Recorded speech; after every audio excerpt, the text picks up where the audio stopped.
Good morning, children. Welcome back.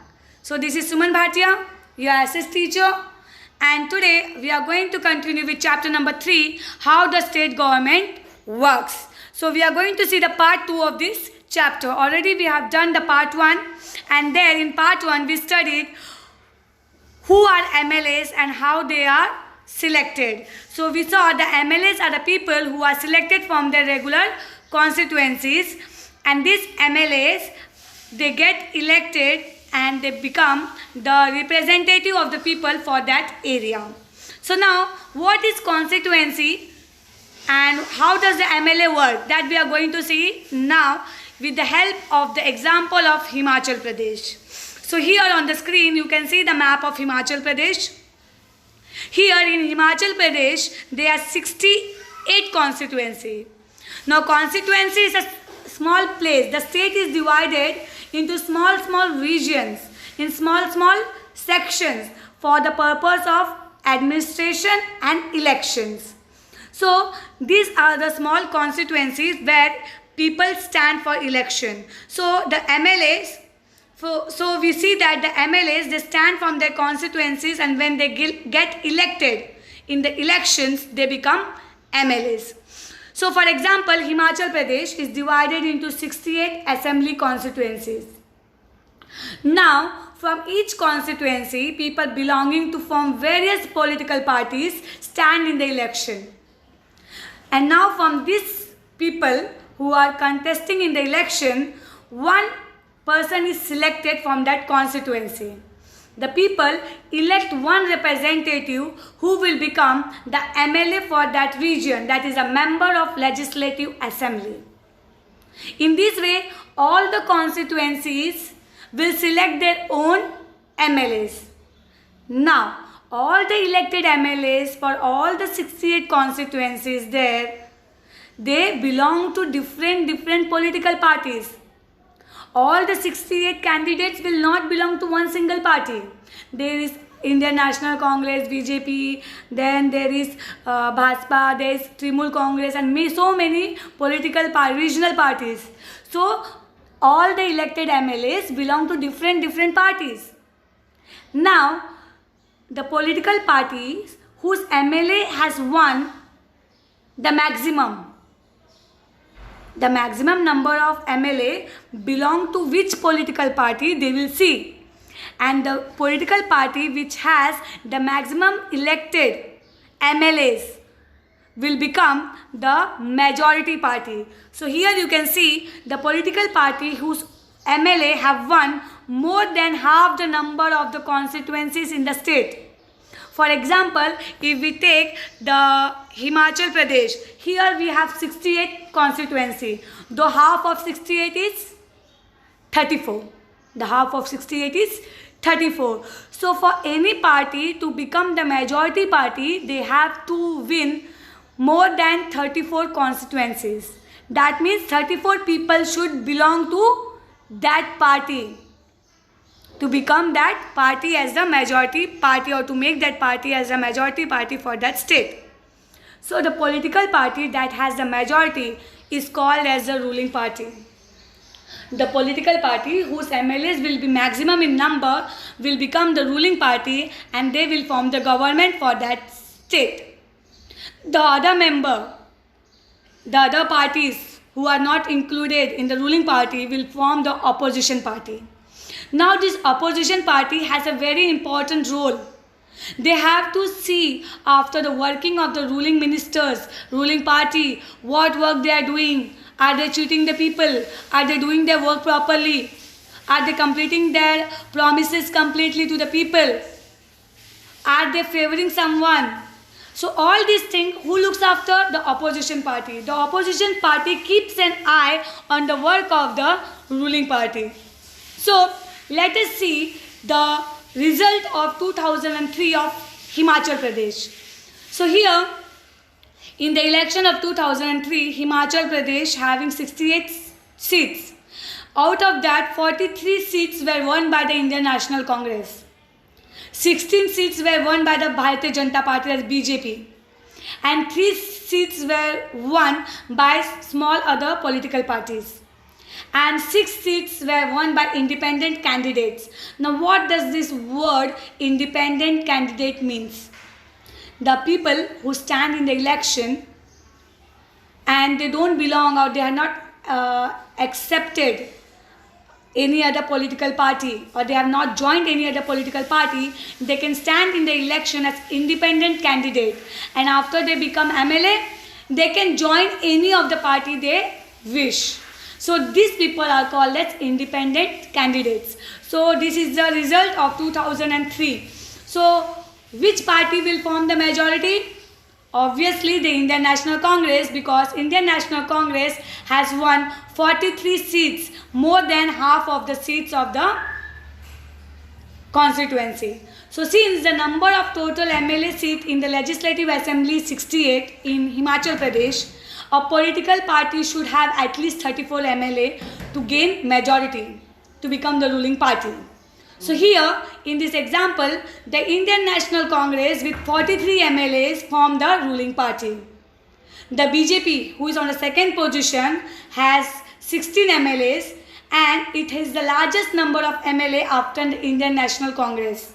So this party will form the major opposition party with other parties, the remaining parties, that is other political parties having 3 MLAs and independent candidates, that is the 6 MLAs. So total 16 plus 9. This will be the group of opposition party. Now let's come to the topic of ministers. Now we saw ruling party is formed, opposition party is formed. Now we will focus on the topic of ruling party.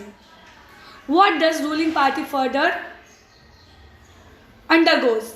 The ruling party, MLAs, they elect a leader among themselves, and that leader will be termed as the chief minister. Then the chief minister, who is the leader of the ruling party, will select some MLAs as ministers for different departments. Different departments like irrigation department, education department, the child welfare department, women department, media department, finance department, so transport department. So in this way, ministers will be selected by the chief minister for different departments from his party. And under the guidance of the governor, okay, it is the governor of the state who appoints the chief minister and other ministers. So under the guidance of the governor, the chief minister gives the various departments to the members of his party. And then the chief minister and other ministers take the vote in the presence of the governor and take their seats in their various departments. Now, the chief minister and other ministers have the responsibility of running the government in a very efficient manner, in a very good manner, without causing any harm to anyone in the well-efficient way. And they are answerable to the people, they are answerable to the opposition party, and they are answerable to each and every work they do. Now let us see how does these things, how does the working or how does the opposition keeps an eye on the working of these ministers. So here comes the Legislative Assembly.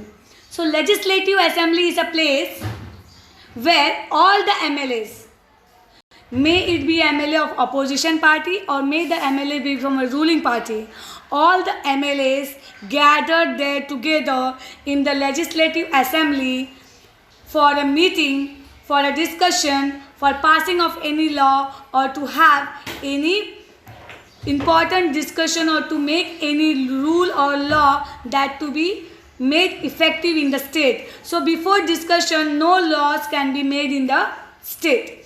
So all the MLAs meet together, they discuss, they question each other, they have a debate on the topic, and then they sort out the things. So hence the MLA of the ruling party, here some MLA of the ruling party have double responsibility because they are the MLA of their own constituencies from where they are elected. Secondly, they are also given as the department as ministers. So they have to work with double responsibility, one as the MLA and the second is the minister of the respective department given to them by the chief minister.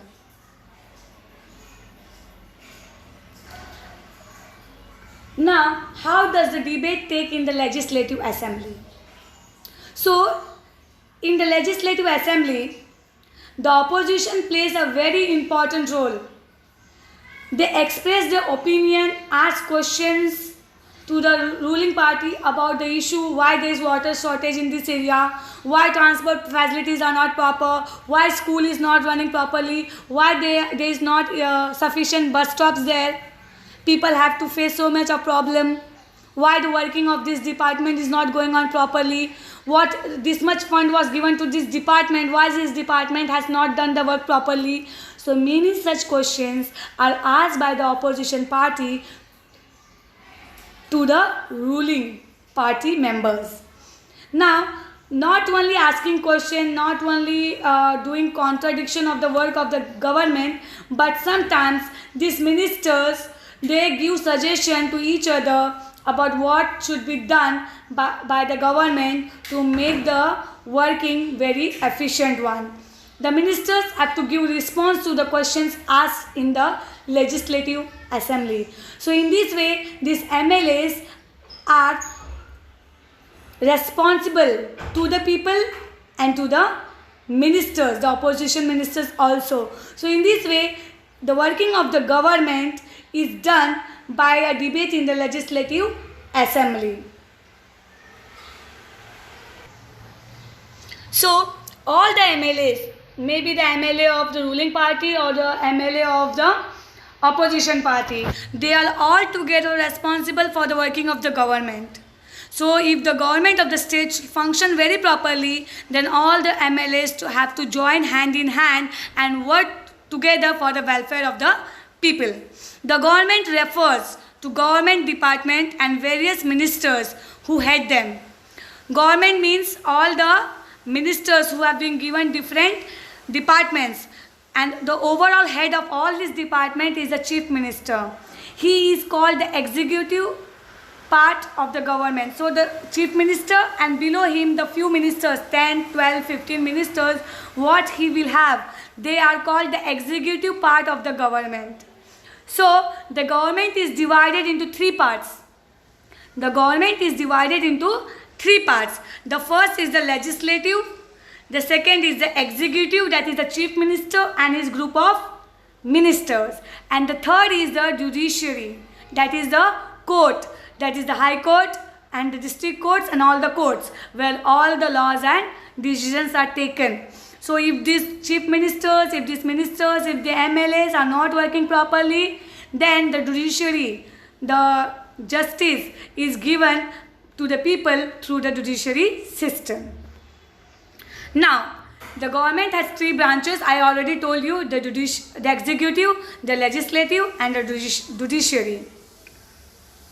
So this is the Supreme Court of our country, India. So in this way, there are state high courts, district courts, local courts and various other judiciary system. Now let's come to the state legislature. Now, just now we talked about legislative assembly. Every state has a legislature.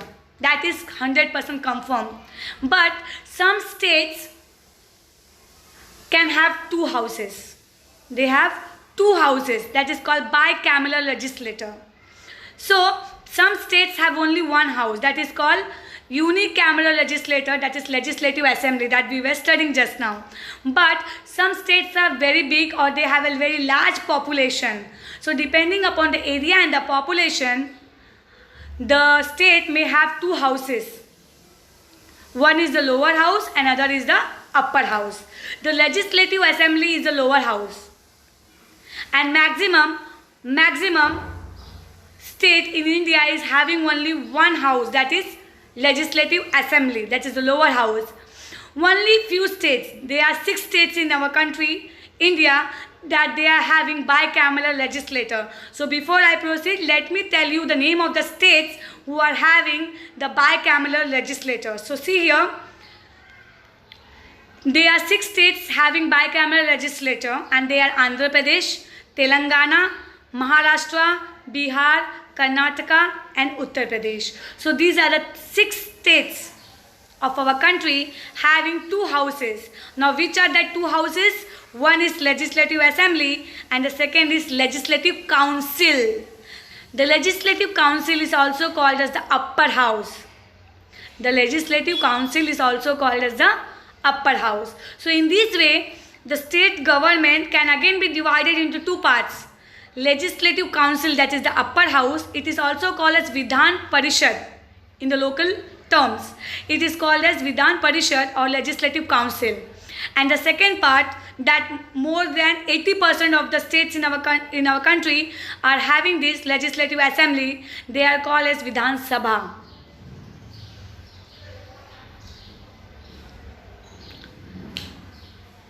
So, union territories like Delhi, Pondicherry are also having Legislative Assembly, because Delhi is a union territory. Now it has become a state. So in this way, these small areas, they are small region, but still they are having a Legislative Assembly. Rest other union territories, they are under the rule of the central government directly. But here Delhi and Pondicherry, they are having their own legislative assemblies. So hope you all have understood the video and you have liked the video. Thank you for listening to me and understanding. Take care. Thank you very much.